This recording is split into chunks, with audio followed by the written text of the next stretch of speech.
আলী কারামুল্লাহ ওয়াজহু বলেন যে যিনি আমাকে ইলমে দ্বীনের একটা হরফ শিক্ষা দিলেন আমি তার গোলাম, তিনি বাজারে নিয়ে আমাকে বিক্রিও করতে পারেন। মানে এতটা আমি তার প্রতি অনুগত থাকা, বাধ্যগত থাকা, তার আদব রক্ষা করা, তাকে খুশি রাখা আমার জন্য জরুরি। এক কথায় কত হাজার কথা বলে দিচ্ছেন, একটা শব্দে কত কথা বলে দিচ্ছেন যে একদমই নিজের দ্বীনি আসাদে একরামের সামনে অনুগত বাধ্যগত হয়ে থাকার চেয়ে তাদের ব্যাপারে তাদের গোলাম যে সে মনিবের বিরুদ্ধে আন্দোলন করবে, সংগ্রাম করবে।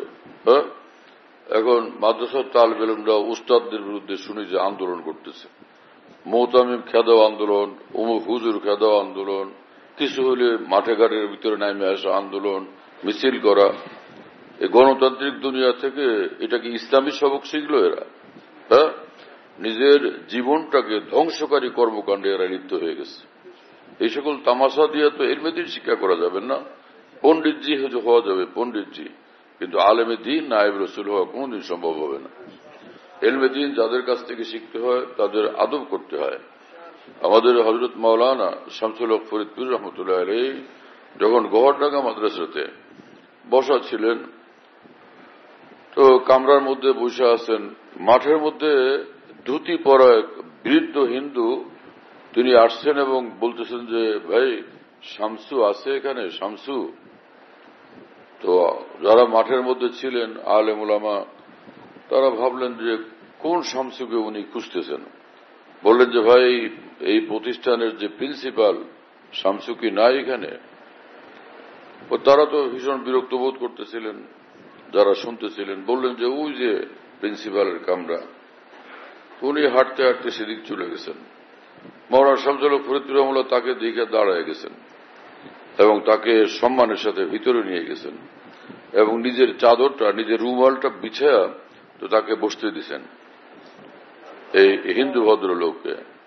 এবং ওই ভদ্রলোক বসছেন তো সুন্দর সুন্দর কথা বলেন। এক পর্যায়ে তিনি বললেন যে শামসু, তুমি যখন ছোটবেলা আমার কাছে পড়তে তখন তোমার লোলাটে আমি আলো দেখতাম যে তুমি মহামনীষী হবে, তুমি মহামানব হবে, তুমি মহামনীষী হবে। এই আমি তখনই তোমার ললাট দেখলে তা বুঝতাম। কথাবার্তা বলার পরে আপ্যায়নের পরে এক পর্যায়ে তিনি চলে গেলেন। ওলামায়ে কেরাম জিজ্ঞেস করলেন ইনি কে? বললেন যে ইনি সেই মানুষ যার নিকট ছোটবেলা বাংলা ভাষার আমার হাতে খড়ি হয়েছিল, তার নিকটই আমি বাংলা ভাষা শিখছিলাম। আজকে যে আমি বাংলাতে কিছু বই পুস্তক দিনী কিতাবাদি লিখলাম, এটা এই লোকেরই পরিশ্রম, তার মেহনতের সেটা অবদান। সেই জন্যই আজকে আমি লিখতে পারতেছি। তো একজন হিন্দু ভদ্রলোকের প্রতি এতটা সম্মান প্রদর্শন করলেন আমাদের মহান এক বুজুর্গ, তিনি কি এটা অন্যায় করলেন?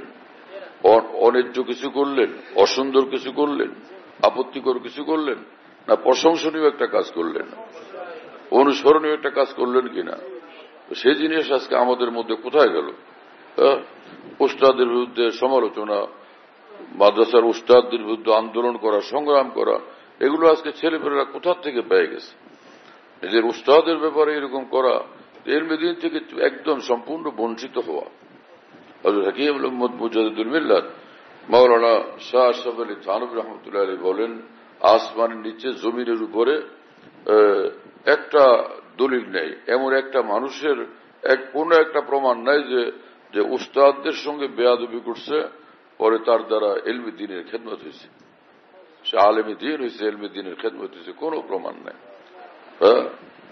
চট্টগ্রামে এরকম এক বড় মেধাবী মানুষ ছিলেন, হাটাজারি মাদ্রাসায় পড়ুয়া, পড়ছেন উস্তাদের কাছে, ভয়ঙ্কর বেয়াদবি করছেন। পরে সে ওই মানুষ আর ইলমে দ্বীনের সঙ্গে যুক্ত থাকেন নাই, বড় গুমরাহদের লিডার হয়ে গেছেন, গুমরা লোকদের লিডার, ভীষণ মেধাবী লোক। তো মেধা কোনো কাজের জিনিস না, পড়াশোনা মেহনত কোনো কাজের জিনিস না যদি সেই সঙ্গে আদব যুক্ত না হয়। মাওলানা জালালউদ্দিন রুমি রহমতুল্লাহ আলাইহি বলেন, আজ খুদা জোয়েম তৌফিকে আদব, বে আদব মাহরুম মান্দাজ ফজলে রব। আল্লাহর নিকট আদব ভিক্ষা চাই, কারণ বে আদব আল্লাহর রহমত থেকে বঞ্চিত হয়। বেয়াদব যারা আল্লাহর রহমত থেকে বঞ্চিত থাকে। হযরত হুজ্জতুল ইসলাম মাওলানা কাসেম নানুতুবি রহমতুল্লাহ আলাইহি পৃথিবীর শ্রেষ্ঠতম এক আলেম দ্বীন ছিলেন, অনেক বড় আলেম দ্বীন। যেমন ইমাম ফখরুদ্দিন রাজি রহমতুল্লাহ ছিলেন, ইমাম গাজ্জালী রহমতুল্লাহ আলাইহি ছিলেন, ঠিক একই মাপের এই মহান বুজুর্গ ছিলেন মাওলানা কাসেম নানুতুবি রহমতুল্লাহ আলাইহি, মাওলানা রশিদ আহমদ গঙ্গুই রহমতুল্লাহ আলাইহি। তাদের থেকে কোনোভাবে কম ছিলেন না, এই কথা বলছেন হাকিমুল উম্মত মাওলানা আশরাফ আলী থানভী রহমতুল্লাহ আলাইহি। হযরত মাওলানা আশরাফ আলী থানভীর সম্পর্কে উলামা একরাম বলতেন তিনি ইমাম গাজ্জালী, ইমাম ফখরুদ্দিন রাজি থেকে কোনোভাবে কম না। এত বিস্ময়কর খেদমত দিয়েছেন আল্লাহ পাক হাকিমুল উম্মতের দ্বারা। ইসলামের যতগুলো বিষয় আছে ইসলামের মধ্যে, প্রতিটি বিষয়ে, প্রতিটি বিভাগে, প্রতিটি শাখাতে তিনি সর্বোচ্চ ইলমের অধিকারী ছিলেন এবং পাকা ইলমের অধিকারী ছিলেন। কোনো ঘাটতি, কোনো কমতি তার মধ্যে ছিল না। তিনি মুহাদ্দিস ছিলেন, তিনি ফকিহ ছিলেন, তিনি মুফতি ছিলেন, তিনি আরেফে কামিল ছিলেন, অনেক বড় কারি ছিলেন। সুবহানাল্লাহ বিহামদি। তো হযরত হাকিমুল উম্মত মাওলানা আশরাফ আলী থানভী রহমাতুল্লাহ, ওনারা সবাই বড় বড় মানুষ।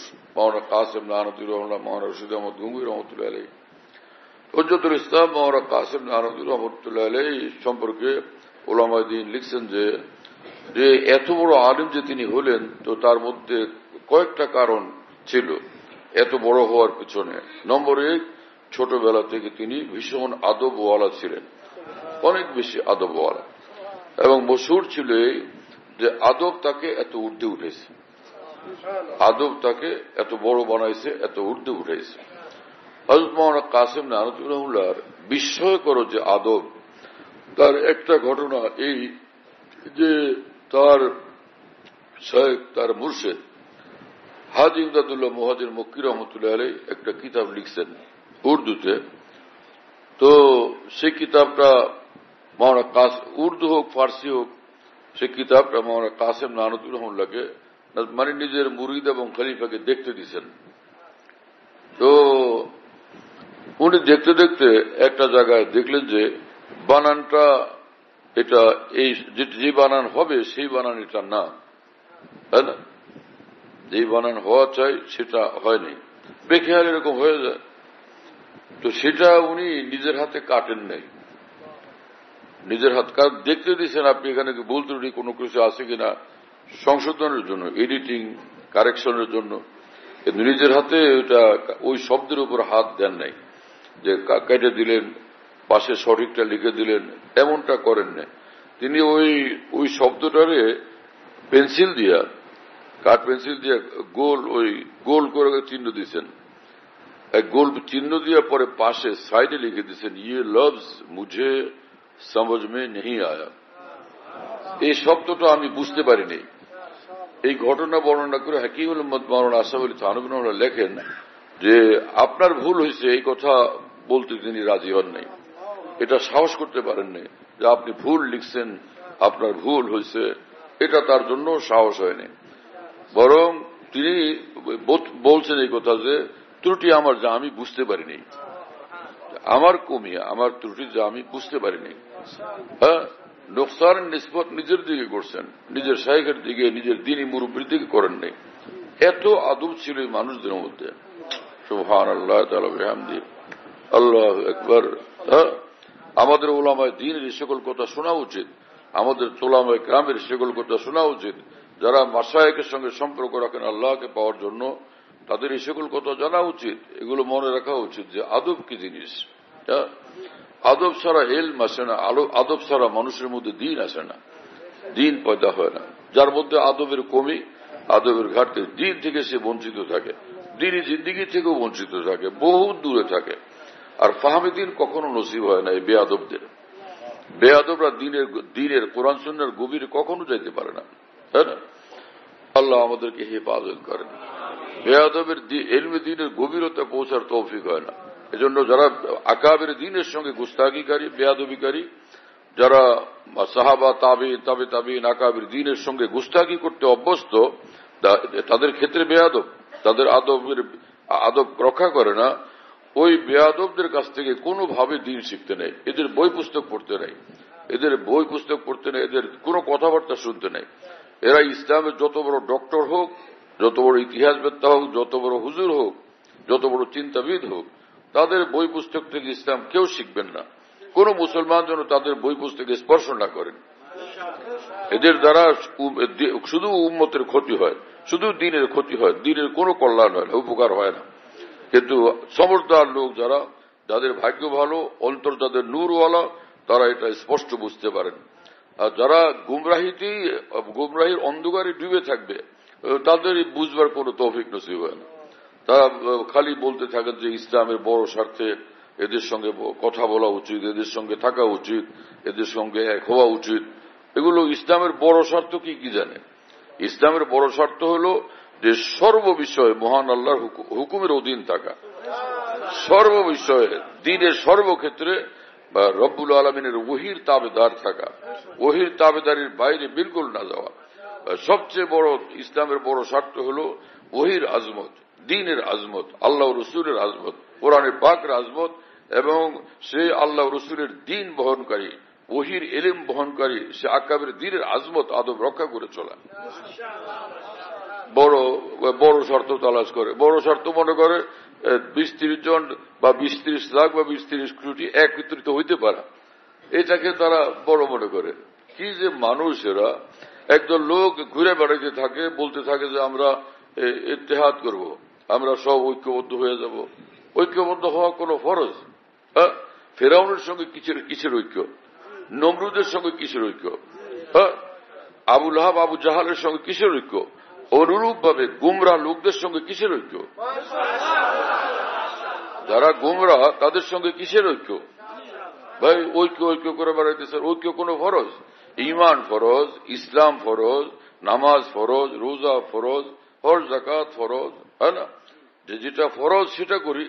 হযরত হাকিমুল উম্মত মাওলানা আশরাফ আলী থানভী, দেখেন এখানে আমি একটা কথা বলি, সেটা হচ্ছে যে আগে বুঝতে হবে যে শরীয়তের বিধান যে আছে না, যে এটা সুন্দর, এই যেটা সুন্দর হয় আর যেটা আল্লাহ পাকের নজরে সুন্দর, একদম সুন্দর জিনিস, নিখুঁত একদম বিলকুল, তো যে হুকুমই দেন আল্লাহ, এরকম একটা হুকুম দেন শতভাগ যেটা সুন্দর। এই সুন্দর হওয়াটা দুই ভাবে হয়, একটা সে নিজে সুন্দর, আর একটা হলো কোন একটা কারণে সে সুন্দর। নিজে সুন্দর না, কিন্তু আর কারণে সুন্দর। কথা বুঝতেছেন প্রিয় বন্ধুরা? পানি খাবে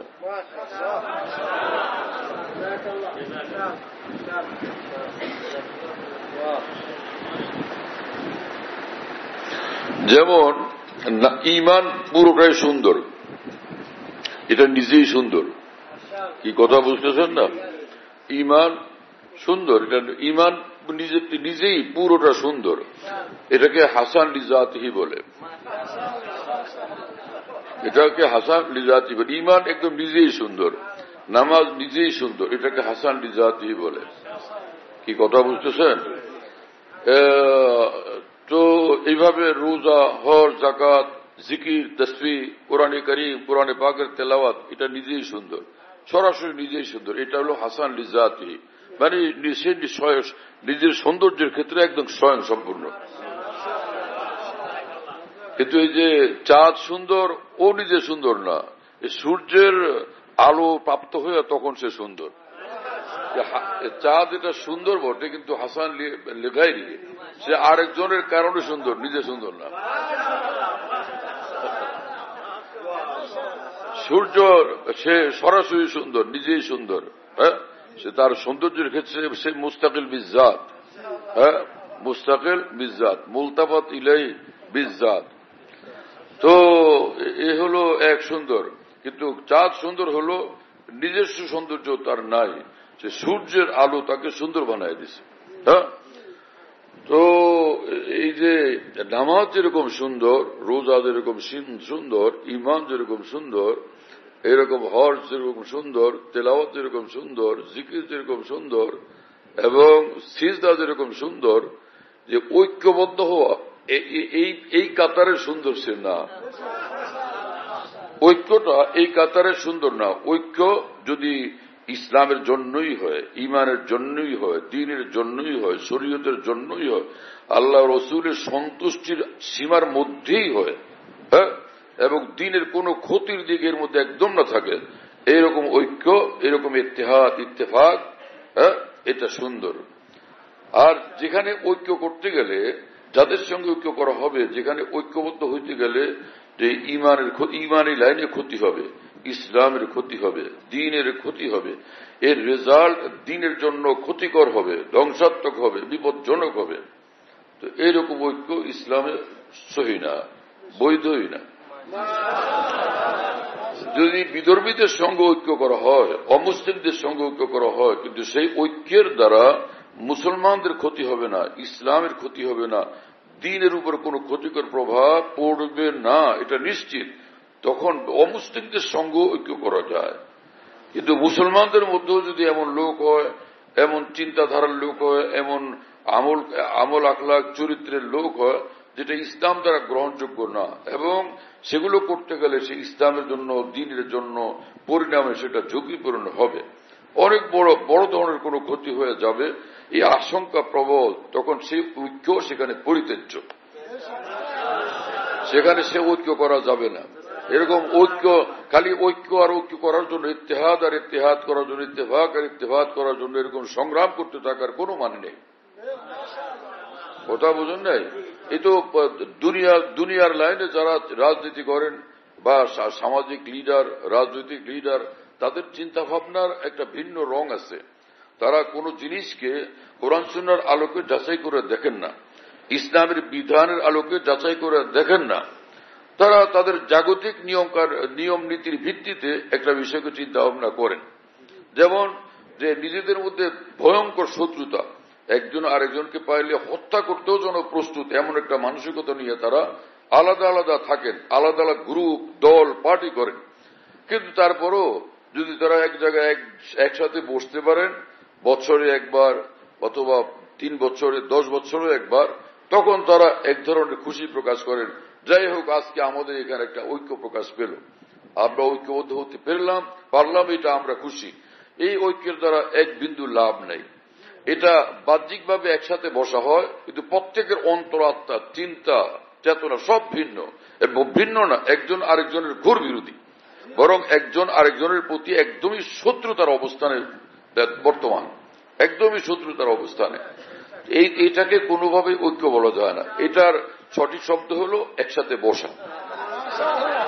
এটাকে ঐক্য নাম দেওয়া, এটা শুধুই নাম দেওয়া, কিন্তু এটা কোনো ক্রমেই ঐক্য না। এটা হলো এমনি একসাথে বসা। একসাথে বসার ঐক্যবদ্ধ হওয়া দুই জিনিস।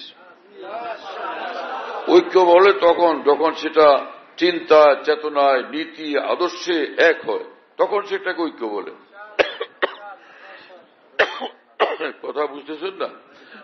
হানাফি মজাব, শাফি মজাব, মালিকি মজাব, হাম্বলি মজাব, যে ইসলামেরই কোরআন সুন্নাহর দলিল প্রমাণের আলোকে ব্যাখ্যা দিতে গিয়া ওনাদের বিভিন্নতা পয়দা হয়েছে। হ্যাঁ, যে ইমাম আবু হানিফা রহমতুল্লাহ আলাইহি যে ব্যাখ্যা দিয়েছেন কোরআন সুন্নাহর, তো সেটার যে মৌলিক নীতিমালা ছিল, সেই নীতিমালাকে অনুসরণ করতে গিয়া আবার সে হযরত ইমাম মালিক রহমাতুল্লাহর নীতিমালা ছিল, এরকম কোরআন সুন্নাহর ব্যাখ্যা দেওয়ার জন্য ইমাম শাফি রহমাতুল্লাহর, ইমাম আহমদ ইবনে হাম্বল রহমাতুল্লাহর নীতিমালা ছিল। কোরআন সুন্নাহর ভিতর থেকে আল্লাহর বিধান এবং আল্লাহর পছন্দের সিদ্ধান্তগুলোকে তুলে নিয়ে আসার জন্য মৌলিক কোন নীতিমালা ছিল। ওই মৌলিক নীতিমালাগুলোর মধ্যে ভিন্নতা ছিল, যার কারণে ওইটার ব্যাখ্যা দিতে গিয়ে ভিন্নতা পয়দা হয়ে গেছে, বিভিন্নতা পয়দা হয়ে গেছে। কিন্তু তাদের প্রত্যেকের 100% উদ্দেশ্য ছিল আল্লাহ রসুলের সন্তুষ্টি। তাদের 100% উদ্দেশ্য ছিল আল্লাহ রসুল যা বলেন সেটা বুঝা, সেটাকে নিজের জীবনে প্রতিফলিত করা, উম্মার জীবনে সেটাকে প্রতিফলিত করা, যে আমরা সকলে আল্লাহ রসুলের কথার মধ্যে আসি, সিদ্ধান্তের মধ্যে আসে, হুকুমের মধ্যে আসে, আল্লাহ রসুলের মর্জির মধ্যে আসে। সকলের একটি টার্গেট ছিল। এটা ছিল না ইমাম আবু হানিফা, ইমাম মালিক, ইমাম শাফি, ইমাম আহমদ ইবনে হাম্বল রাহিমাহুল্লাহ তাআলার এমন কোন চিন্তা মুহূর্তের জন্য ছিল না, মানে কোটি কোটি ভাগের 1 ভাগ পরিমাণও ছিল না, যা আমি একজন আলাদা নেতা হইতে চাই, আমি একজন লিডার হইতে চাই, আমি একটা অনুসরণের ব্যক্তিত্ব হইতে চাই। এটা কোশ্চেন কেন তাদের মধ্যে ছিল না। কথা বুঝতেছেন? সেই সঙ্গে তাদের মধ্যে কোরআন সুন্নাহর ভিতর থেকে দ্বীনের বিধানগুলোকে তুলে নিয়ে আসার মতো আরবি ভাষার এরকম সর্বোচ্চ যোগ্যতাও ছিল। সেই যোগ্যতা ছিল, সেরকম ফার্ম ছিল, সেরকম বুঝ শক্তিও ছিল, আর এইরকম নির্মল জীবনও তাদের ছিল, বেগুনা জিন্দিগি তাদের ছিল, একদম বেগুনা জিন্দিগি, নিখুঁত জিন্দিগি, নির্মল জিন্দিগি, একদম নূরওয়ালা অন্তর, আত্মা, চিন্তা, চেতনা, ফিকির, বুঝ জিন্দিগি তাদের মধ্যে ছিল। তাকওয়ার সর্বোচ্চ মাকামে তারা ছিলেন।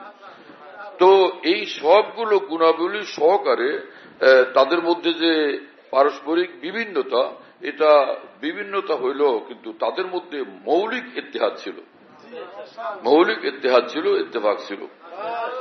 এই বিভিন্নতা বাহ্যিক।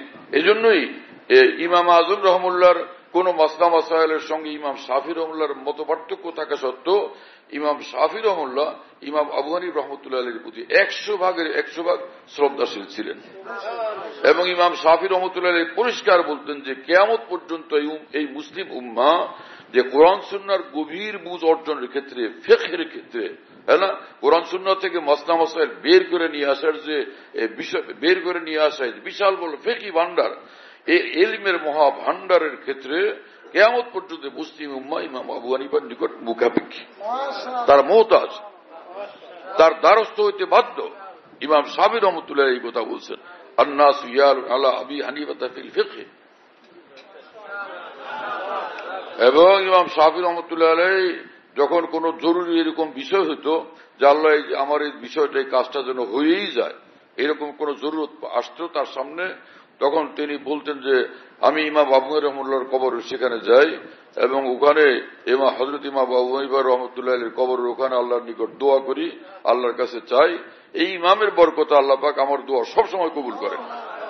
ওনার কবরে গিয়ে যে দোয়াই আমি করছি, কোন দোয়া আমার আজ পর্যন্ত এরকম হয় না এটা কবুল হয়নি, সব দোয়া কবুল হয়ে গেছে। এই ঐক্য, এটা প্রকৃত ঐক্য। হ্যাঁ, কিন্তু এই যে ছুটাছুটি দৌড়াদৌড়ি করে, যে নিজে করে পুরা বেদাত, 100% পাক্কা বেদাতি, কিন্তু সবার লগে গিয়ে বলে আমরা ঐক্য ইত্তেফাক করতে চাই, ঐক্যবদ্ধ হইতে চাই, এগুলো খালি মৌখিক আলাপ আলোচনা। বাস্তবতার ক্ষেত্রে এখানে ঐক্য 100% জিরো, একদম সম্পূর্ণ জিরো, সম্পূর্ণ শূন্যের কোঠায়।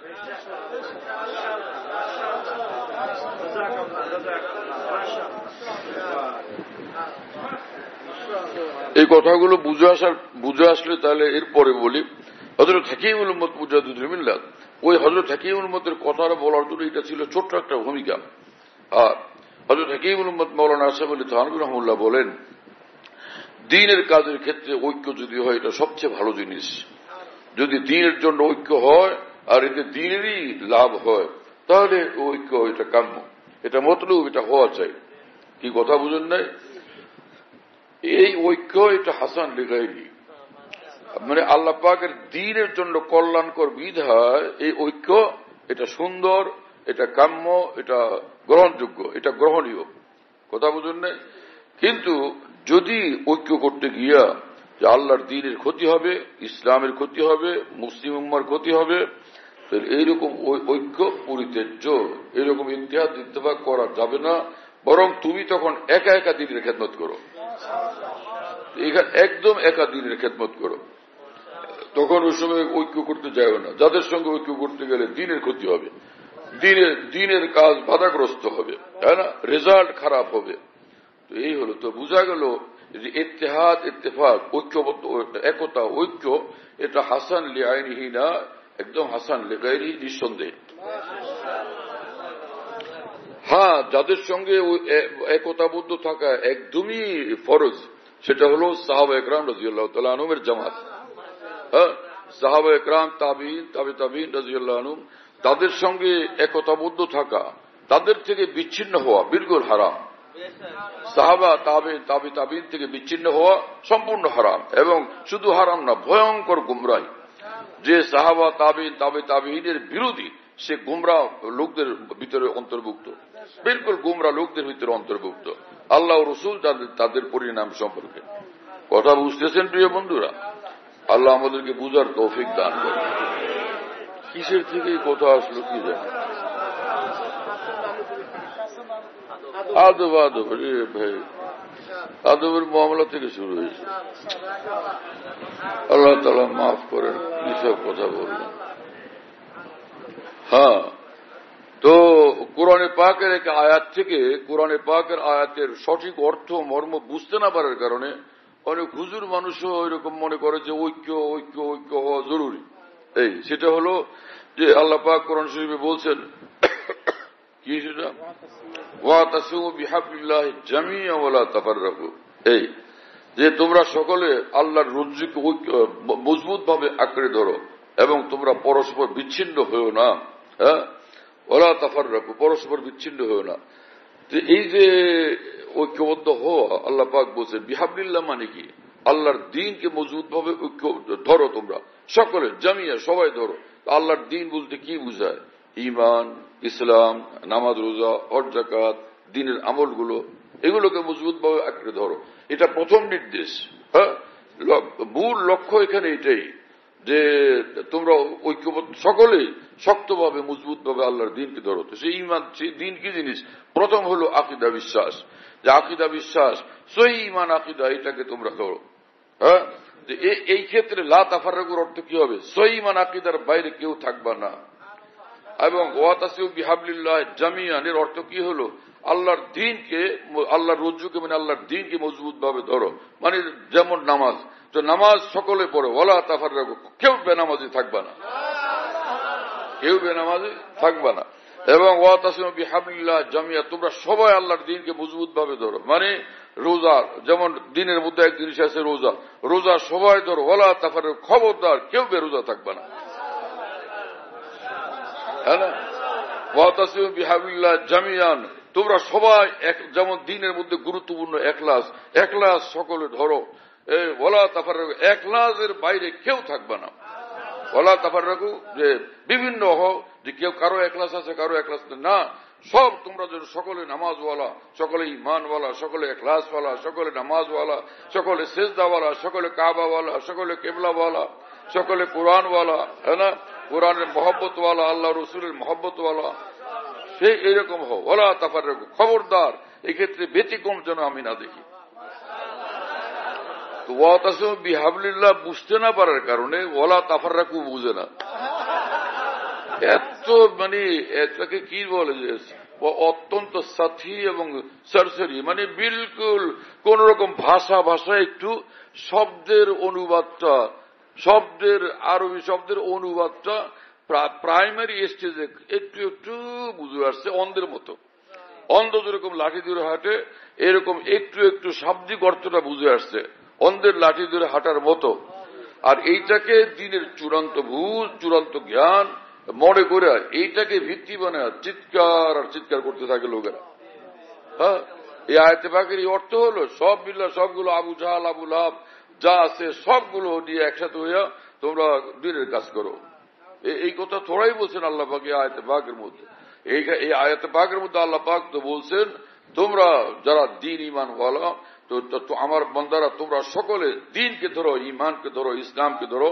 আর তোমরা যারা দ্বীন ঈমান ওয়ালা, তোমরা আরো পাকা হও, মজবুত হও।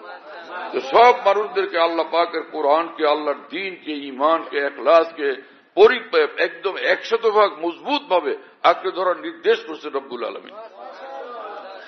ওয়াতাসিমু বিহাবলিল্লাহ, আল্লাহর দ্বীনকে, আল্লাহর দ্বীনের মধ্যে ফরজও আছে, ওয়াজিবও আছে, সুন্নতও আছে, মুস্তাহাবও আছে। আল্লাহ পাকের দ্বীনের ক্ষেত্রে যে ফরজ, ওয়াজিব, সুন্নত, মুস্তাহাব যেগুলো আল্লাহর পছন্দের জিনিস, সবাই মজবুত ভাবে ধরে, বাইরে কেউ থাকবে না। যার যেগুলো ফরজ ফরজ হিসাবে ধরো, যেগুলো ওয়াজিব সেগুলো ওয়াজিব হিসাবে ধরো, যেগুলো সুন্নত সেগুলোকে সুন্নত হিসাবে ধরো, সুন্নতে মুআক্কাদা, যেগুলো মুস্তাহাব মুস্তাহাব হিসাবে ধরো, যেগুলো নফল নফল হিসাবে ধরো। এর বাইরে কোথায় করে? তাহলে কি হলো, যে নফলকে কেউ ফরজ বানায় না, নফলকে কেউ ওয়াজিব বানায় না, আর ফরজকে কেউ নফল বানায় না, ওয়াজিবকে কেউ নফল বানায় না। সবটার যা যা স্টেজ এবং স্তর, সেটাকে একদম ঠিকঠাক রেখে তোমরা আল্লাহর দ্বীনকে মজবুত ভাবে ধরো।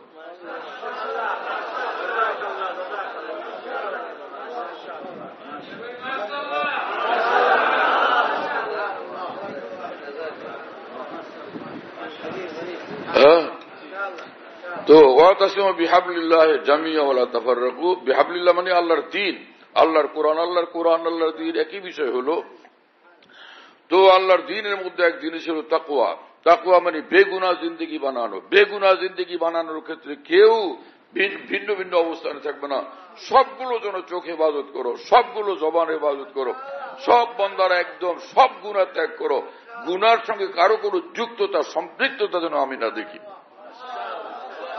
সব মুত্তাকি হও, সব মুত্তাকি হও, সব মুত্তাকি হও, সব মুত্তাকি হও। এই হলো তো ওয়ালা তাফাররাকু কি জিনিস, আর ওয়াতাসিমু বিহাবলিল্লাহ এখন পরিষ্কার হলো কিনা? ওয়াতাসিমু বিহাবলিল্লাহর মধ্যে যে জিনিসের নির্দেশ, যেটা আল্লাহ পাকের নিকট মতলুব, হ্যাঁ না, যেটা আল্লাহ পাকের হুকুম এবং আল্লাহ পাকের চাওয়া, সেটার বিপরীতটা করা থেকে বিরত থাকার জন্য বলছেন ওয়ালা তাফাররাকু। এই লা তাফাররাকুর অর্থ এই না, ওয়াতাসিমু বিহাবলিল্লাহ জামিয়ার অর্থ এই না যে সব মিলে একসাথে এক দলে যোগ দেওয়া। আর লা তাফাররাকুর অর্থ এই না যে ওই দল থেকে তোমরা বাইরে আসো। এইরকম যদি হয় তাহলে যুগে যুগে যুগে যুগে ইসলামের নামেই যে বিভিন্ন দল ছিল, এখন এক দলে যোগ দিলে আরেক দলে অসন্তুষ্ট, আরেক দলে যোগ দিলে আরেক দলে অসন্তুষ্ট। তো এখানে কোন দলে যোগ দিবে, কার মেম্বার হবে সে, কোন দলে যোগ দিলে ওয়াতাসিমু বিহাবলিল্লাহ হবে, আর কোন দল থেকে আলাদা হলে ওয়ালা তাফাররাকু, লা তাফাররাকু উল্টা হয়ে যাবে, হ্যাঁ তাফাররাকু হয়ে যাবে। সেটা কোনটা কি বোঝা যায়? কিছু বোঝা গেল এরকম সম্ভবই না, এটা হইতে পারে না। অতএব এটা উদ্দেশ্যই নয় আয়াতে পাকের। যারা এই আয়াতে পাকের উদ্দেশ্য এটা বুঝেন তারা ভুল করতেছেন, এবং 100 ভাগ ভুল করতেছেন। এমনটা ভুল করতেছেন যে যেটাকে একদম শরীয়তের দৃষ্টিতে কঠিন অন্যায় এবং গুনাহে কবিরা হবে। এবং সেই রকম ঐক্যবদ্ধ হওয়ার এই অর্থ মর্মকে বুঝা থাকলে আল্লাহর কসম এর থেকে তওবা করা তার জন্য ওয়াজিব। সে কঠিন গুনাহের মধ্যে লিপ্ত আছে। এখানে এই ঐক্যবদ্ধ হওয়ার মানে হলো আল্লাহ পাকের দ্বীনের উপরে দ্বীন গ্রহণ এবং দ্বীনি জিন্দেগি বানানোর ক্ষেত্রে সকলে তোমরা এক হও, এর থেকে ভিন্ন হইও না, আলাদা হইও না। এই আয়াতে পাকের মুফাসসিরিন কিরাম এই অর্থই লিখছেন। কথা বুঝে আসছে প্রিয় বন্ধুরা?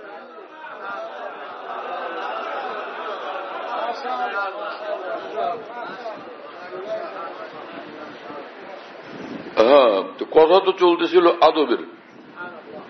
মধ্যখানে কোন দিক থেকে মোড় ঘুরে এদিকে চলে যাওয়া হয়েছে আল্লাহ পাক জানেন। তো আদব জরুরি, হ্যাঁ না। বেআদব আল্লাহর ইলম থেকে, আসমানি ইলম থেকে মাহরুম থাকে। বেআদব কোন নামের আলেম, নামের মুন্সি, হ্যাঁ, কিন্তু কাজের কিছুই না সেগুলো। কিন্তু আফসোসের কথা, মুসলমানদের মধ্যে বিশাল সমাজ, যাকে তাকে উনি ইসলামের স্কলার, উনি ইসলামের স্কলার, উনি ইসলামের স্কলার, খালি স্কলার আর স্কলারের জমানা এসে গেছে। স্কলার না, আলেমে দ্বীন হয়, নায়েবে রসুল হোক। যে কোনো স্কলারের ঊর্ধ্বে হলো আলেমে দ্বীন এবং নায়েবে রসুলের মর্তবা। কথা বুঝতেছেন প্রিয় বন্ধুরা? নতুন নতুন এক একটা শুরু করে, আর এটার দ্বারা মানুষ পেঁচাইতে থাকে, পেরেশানির মধ্যে পড়তে থাকে, বিভ্রান্তির শিকার হইতে থাকে। কোন স্কলার না, সবকিছুর ঊর্ধ্বে হলো তিনি আলেমে দ্বীন, তিনি নায়েবে রসুল। আমি জিজ্ঞাসা করি, মাওলানা শামসুল হক ফরিদপুর রহমতুল্লাহকে কেউ স্কলার বলতেন? হাফেজ জি হুজুরকে কেউ স্কলার বলতেন? আল্লামা শাব্বির আহমদ উসমানীকে কেউ স্কলার বলতেন? শাইখুল ইসলাম মাওলানা হোসেন আহমদ কেউ স্কলার বলতেন? হুজ্জতুল ইসলাম মাওলানা কাসেম নানতুবিকে কেউ স্কলার বলতেন? বর্তমানে যাদেরকে স্কলার বলা হয়, সারা দুনিয়ার এই সব স্কলার এক মাওলানা কাসেম নানতুবির সমান হবেন, এক মাওলানা রশিদ আহমদ গঙ্গুহির সমান হবেন, এক ইমাম গাজ্জালী রহমাতুল্লাহ সমান হবেন, এক ইমাম ফখরুদ্দিন রাজি রহমাতুল্লাহ সমান হবেন, এক মুজাদ্দিদ আলমে সানি রহমাতুল্লাহ সমান হবেন, এক ইমাম শাহ ওলিউল্লাহ দেহলভীর রহমাতুল্লাহ সমান হবেন। আর তাদের মজলিসে বসার মতো যোগ্যতা আছে, হ্যাঁ, তাদেরকে বুঝার মতো যোগ্যতা আছে স্কলারদের। কি স্কলার করে আপনারা বিভ্রান্তি তৈরি করতে থাকেন? কোন স্কলার না। মূল কথা হলো সচ্চা আলেমে দ্বীন হয়, সচ্চা আলেমে দ্বীন খাঁটি নায়েব রসুল হয়, তাদেরকেই শুধু অনুসরণ করতে হবে। কোরআন হাদিসে কোন জায়গায় এরকম কথা নাই যে স্কলারদেরকে তোমরা অনুসরণ করবে। আল্লাহ পাক তো কোরআনে বলছেন যে ফাসআলু আহলা যিকরি ইন কুনতুম লা তা'লামুন, তোমরা যারা আল্লাহর দ্বীন সম্পর্কে জানো না, যাদের মধ্যে আসমানি ইলম খুব মজুদ আছে, তোমরা তাদের থেকে আল্লাহর দ্বীন জানবে, তাদের নিকট থেকে আল্লাহর দ্বীন নিবে। কথা বুঝতেছেন প্রিয় বন্ধুরা? এক এক যুগে নতুন নতুন কালারে এক একটা পেরেশানি মুসলমানরা তৈরি করতে থাকে, এক নতুন নতুন সংগ্রাম করতেছে। বলে যে সলাত কায়েম করবেন, সলাত কায়েম করেন। এই সলাত আর নামাজ কি দুই জিনিস? যে ইমাম শাহ ওলিউল্লাহ মুহাদ্দিস দেহলভী রহমতুল্লাহ ভারতের সর্বশ্রেষ্ঠ আলেমে দ্বীন এবং সর্বশ্রেষ্ঠ আলেমে দ্বীন বুজুর্গ মুজাদ্দিদ আল ফিসানী রহমতুল্লাহ আলাইহি তারা লিখছেন নামাজের মাসাইল, নামাজের আহকাম। তারা যে নামাজ বলতেন, আপনি যে সলাৎ বলেন, আপনার সলাৎ বলা এটার মর্তবা বেশি যে তার নামাজ বলার মর্তবা বেশি। হ্যাঁ, আপনি কোন পজিশনের মুসলমান আর তারা কোন পজিশনের মুসলমান?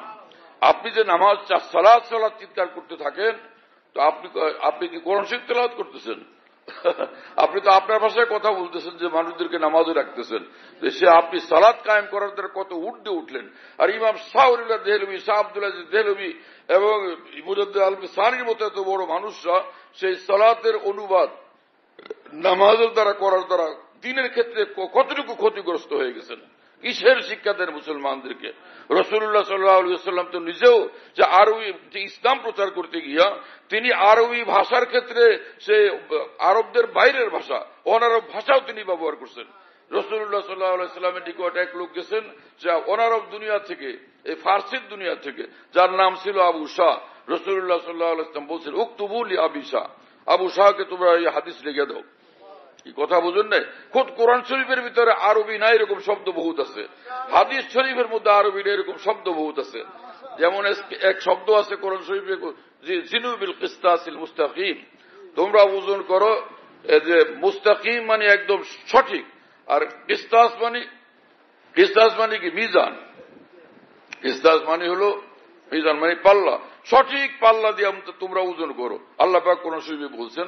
ইমাম বুখারী রাহমাতুল্লাহ আলাইহি বুখারী শরীফের মধ্যে বলছেন যে কিসতাস শব্দ এটা আজমি শব্দ, অনারব শব্দ, তো সেটাকে আল্লাহ পাক কোরআন শরীফে ব্যবহার করছেন।